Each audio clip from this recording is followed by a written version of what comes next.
Madam Zelenska, to touch on what Madam Secretary said, you've been working with First Ladies around the world to find solutions and to help with the challenges facing the people of Ukraine, the people you represent. How have you forged these diplomatic partnerships, and what have you been able to accomplish? First of all, thank you for having me here. I will switch on Ukrainian, and I hope it will be the translation. Дуже дякую за це запитання. По-перше, ця співпраця, вона не виникла за один день. Це результат нашої роботи, результат ідеї, яка створила саміт перших леді та джентльменів 2 роки тому, за рік перед початком повномасштабного вторгнення в Україну.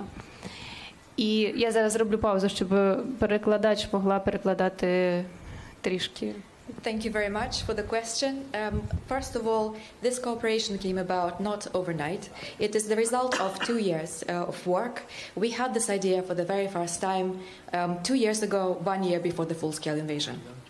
Ми хотіли об'єднати таку спільноту наших перших леді та джентльменів, якийсь на кшталт професійного клубу, для того, щоб обмінюватися думками, розробляти спільні гуманітарні проекти.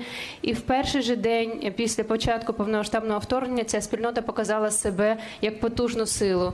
Вони, мої колеги, перші прийшли на допомогу навіть раніше, ніж деякі уряди та президенти. We wanted to create a community. We wanted to create a club, so to speak, a professional club of first ladies and gentlemen. And actually, it was a very good idea because we wanted to do humanitarian projects. But even on the first day after the war had started, many of them showed their support. They showed that they were a powerful force, and they reacted even faster than some governments and presidents. З деякими з моїх колег ми швидко організовували вивіз українських онкохворих дітей. Це потрібно було зробити дуже швидко за кордон, тому що діти не можуть лікуватися від раку під бомбардуванням. І вони продовжують опікуватися в своїх країнах ними і зараз.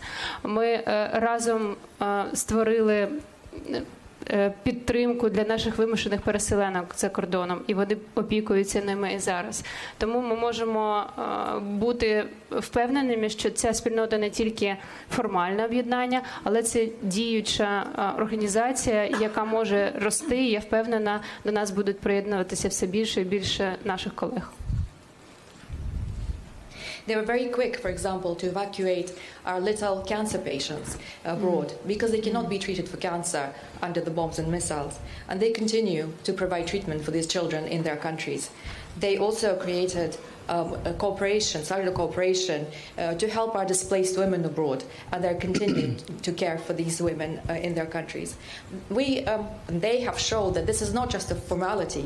It is an organization that works, that can continue to grow and increase in number. Що мене найбільш надихає, що ми показали, що м'яка сила, з якою постійно асоціюють перших леді, це не просто якась формальна назва, це дійсно сила, і вона може бути не тільки м'якою, і в поєднанні ми можемо набагато більше, ніж кожна поодинці.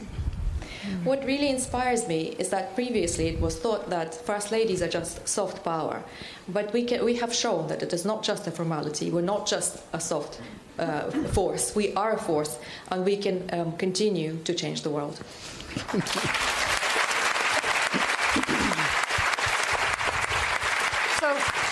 I think it's a perfect time to talk about the women of Ukraine, and then, Madam Secretary, if you could jump in with your thoughts.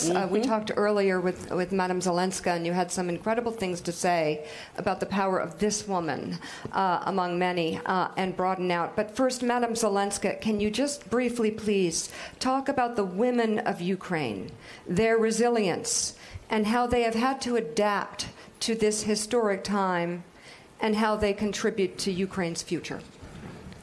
Можу сказати, що все, що нам разом, тому що я не відокремлюю себе від всіх інших українських жінок, нам разом зараз потрібно пройти, це дійсно випробування. І хтось взагалі змінює свою роль повністю змінює своє життя, а хтось просто продовжує робити свою роботу, хоча це іноді буває небезпечно, важко, навіть небезпечно для життя. What I would like to say is that I don't separate myself from the rest of Ukrainian women. We are together. And what I would like to say, what I can say is that it is a trial for everyone, and we need to go through this experience together. Some have changed their lives completely, and they have new roles.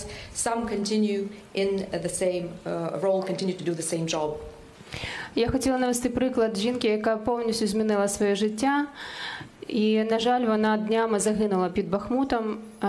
Її звали Яна, вона працювала в IT-сфері перед війною і змінила своє життя, ставши волонтеркою і парамедикинею. Їй тільки-но виповнилося 30 років. Людина, яка жила повноцінним життям молодої людини, мріяла, займалася спортом. Одразу після того, як на нашу країну напали, вирішила повністю змінити своє життя. І, на жаль, вона його втратила. Такі жінки надихають, і я впевнена, що її приклад надовго залишиться в наших всіх серцях. I will give you an example of a woman who changed her life completely when the war started. She worked in IT. She had a full life. She had dreams. She loved sport. Unfortunately, she died. She was killed very recently near Bakhmut. Her name was Yana, and she just turned 30. She changed life completely when the war started. She decided to become a volunteer and a tactical medic. We are inspired by these examples, and I'm sure that this example will stay in our hearts forever. Але не менш надихають вчинки людей, які просто залишаються на своїх місцях. Так як наші вчителі, наші медики, наші енергетики, серед яких багато жінок. Many people who stay in where they are also inspire us. They are teachers, they are energy workers. They also inspire us, and they will stay in our hearts. Мене надзвичайно надихнув один приклад. Я постійно розповідаю про це людям і буду продовжувати розповідати, тому що не можу зупинитися. I was very inspired by one example, and I keep talking about it, and I will keep talking about it because I can't stop myself.